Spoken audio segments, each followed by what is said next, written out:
off to the decider in Brisbane. Lockie, Freddie, Gus, here to look back on it all 3 weeks ago. Lockie, you didn't look like you do right now. How's this one sitting with you at the MCG?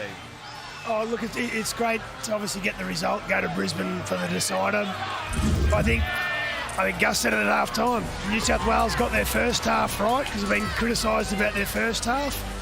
But then Queensland have been criticised about their second half, and they got the second half right. So it's just the first 20 minutes in the second half was, you could tell which team needed to win and which team had a second chance. So a great performance. Not a bad player for Queensland.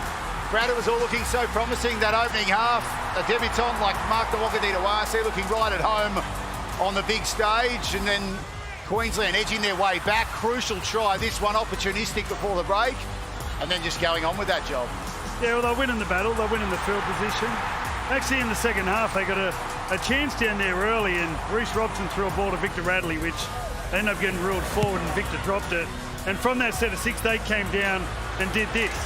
Scored straight away, and they scored 6 tries in about 30 minutes. Like, I don't know what happened to New South Wales. They just totally lost their game. And on the other hand, Queensland, they're so electric. They are so electric. Harry Grant, Sam Walker, Kalen, they've got so much attack, and we just couldn't compete. Gus, why was this match so different to the first? Obviously, a few things out of the ordinary back there in Sydney, but Queensland utter dominance in that second half, sort of flipping the script from what we've seen in previous games of late. Yeah, I thought there were signs in game one. I said before the series, this New South Wales side to me looked really vulnerable if they didn't get better than even money share with the ball. They needed the ball. I just couldn't see this team winning without the ball. There is no doubt in the world that when they get good possession, Queensland are far better than New South Wales in attacking situations. They're more courageous with the ball, they're more skillful, they're more willing to support play and throw those passes and kick the ball on early tackles. They're just more courageous with their attacking football. When New South Wales is ultra-conservative, ultra-structured, there was a little bit more ball movement in the first half in their own half of the field, which served them well. But when it comes down to it, this New South Wales side cannot beat Queensland unless it dominates possession and field position. The second half proved that. 36 points in 40 minutes of football. When you've got a chance to close the series out and send them home empty. Look, you don't want to kick them while they're down, but that was just terrible. 12 errors. 78% they ended up with New South Wales and Queensland. 92%, as Gus said. It's the courage, but then it's also the execution. It's catching the ball, being brave at the space, leading into it, executing. They're pretty awesome tonight. 39 of 42, those completions really dictating how this match played out. Lockie, a key to it, Kalen Ponga at the back. He was obviously disappointed with the send-off that he received in the opening game, and he seemed like a man on a mission tonight. Yeah, he was always going to be busy. He felt like he had to repay his state. There was some elite skill, elite passing from the Queenslanders tonight. Sam Walker, Kalen had about 2 or 3 really nice touches with the hands, through the hands, and even Hammer. I think this was the turning point in the game. Queensland were going nowhere until that first try. And he was in everything. And some of the tries that we scored, were off this play here, Sam Walker, and then Ponga.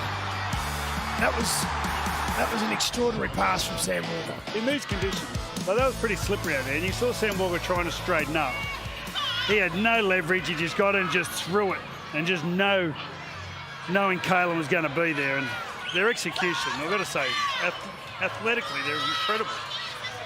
And I guess the other thing is when he got whacked by Katoni, he got up. He got up straight away. I mean, there was a thought that he would have to come off for a HIA and Reece Walsh was going to come into the game, but he played tough tonight, Kalen. Cam, I want to start off with Sam Walker, first of all. You spoke about him a fair bit in the pre-game too. For him to be named player of the match, it's just his second ever State of Origin game in his entire career. What did you see from his performance tonight that really stood out? I think it was his composure, Danica, that he played with tonight, much like he did in the first half of game one.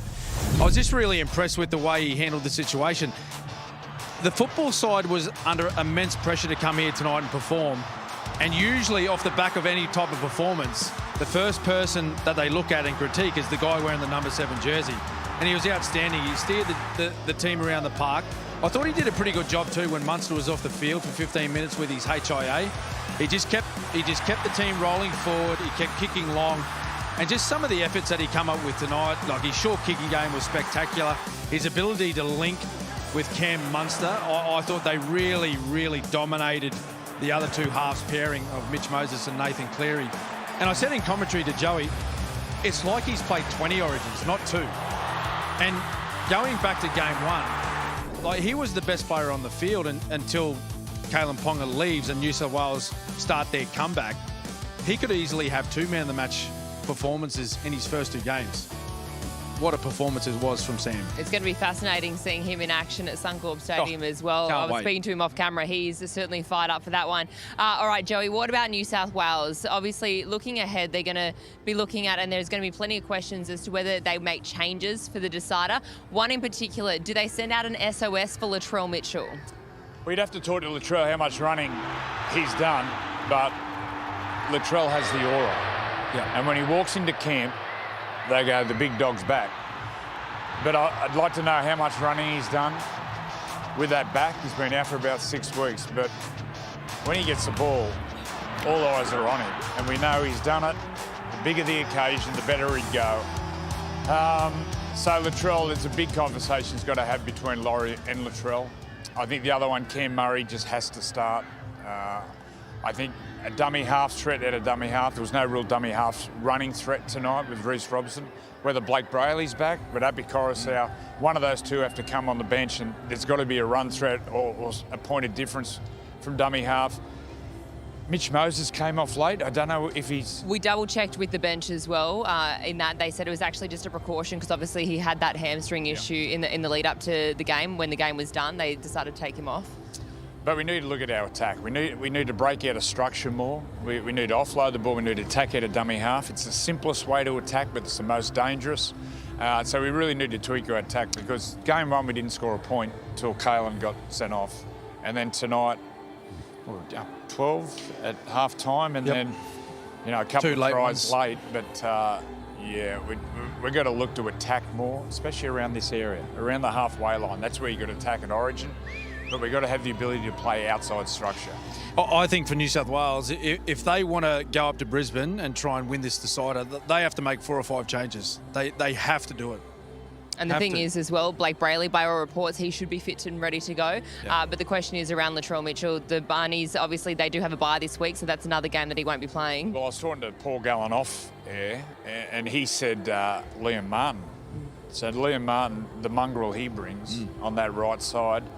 But then does Olakuatu come back in? It's just there's some big decisions need to be made. Plenty of questions and plenty of answers to come from New South Wales as well. All right. From the New South Wales perspective, Brad, a positive. Mark Nwonganitawase, given his debut tonight, looked very comfortable in the blue jersey in front of 92,000 fans. And never put a foot wrong. I think once he worked out the conditions, got a couple of brilliant tries.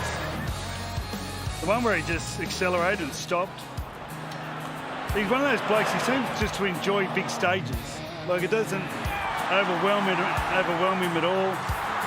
The bigger the occasion, the bigger the moment, the more he goes after it. Just watching him from the sideline, anytime they get down there, he's always calling for the ball, calling for a kick. Give me the ball, bring me in. And he seems to have the talent to back it up. Yeah, his opposition number scored 3 too. There's 2 sides to the ball. Now, 2 of them were now down to 12 men. His centre was out, so... Big game for a rookie. He's going to have diabetes. Takes all them in. Look at him go. What are they? Chocolates or lollies? A lot of chocolates. It looks like he's been the mascot tonight and taken the head off, and he's just there with half the costume still on him. Brilliant scenes there. Gus, Cameron Murray to start. It's what Joey wants. Does it happen in game 3? Does it have to happen? Does it make any difference? Tonight's not the night to be looking at selections, all right? They've got another 2 club rounds to get through before they can pick a team. And I've got some advice for them. Stop listening to advice. Stop listening to people in the media. Stop listening to experts on panels. Stop reading papers and sit down, analyse the game, get a game plan together and pick a team that can execute the game plan. Very frustrating, our selection process, I'm afraid. It's the same as everyone else's process. Stop giving advice. Stop taking advice off people. It doesn't bother me. I don't care. What New South Wales did. But you got what you want. And you the got more changes we make, the better it is for Queensland. Queensland now sit there and laugh because they don't have to change a thing. They just got to get their players through the next thing, and we'll panic. We'll make changes. We'll bring back blokes that are half fit. We'll bring blokes that haven't played football. We brought back a bloke tonight who hadn't played for 6 weeks. You know, stop listening to experts. Hindsight is a wonderful thing, but I love how you just chuckle away with Gus's talking. But Mitch Moses. Don't you think, Bradley? Stop listening to experts. Oh, you can listen. There's a lot of noise. Oh, a lot of, but there always will be. That's noise. state of origin. But Mitch Moses, having, as Gus alluded to there, having not played for so long, been in camp, not been able to train as much as the team would have liked him to, is it an error? I don't know if it was an error. Like, I've got to say, he contributed. And I don't think if he wasn't there, we'd be a little bit worse off. Just his kicking alone. It's such a good kicking game. And that helped us early in that second half. We were camped on our try line. He had a couple of big kicks. Our chases weren't that fantastic. And we didn't come up with much more than that. But I don't think we didn't win around the middle. I think Gus pointed out at half time. We didn't create any tries. I was sort of, just accidents, if anything. But I think we set the game up to win. Like, we did lead 12-8 at half time. And like I said, we had a chance. Terrible. We had a chance in the second half. We just didn't execute. Yep. And all of a sudden we make 12 errors. Like, we went in at half time, I think, with 3 errors and ended up with 12. So in the second half we had 9 errors. Just panicked and didn't execute. Tonight's not the night to solve it. All right. Well, let's Don't see. go picking teams tonight. Don't. The pundits have had their say right here on the set, on the Hello Turf, the MCG. Stop listening to experts.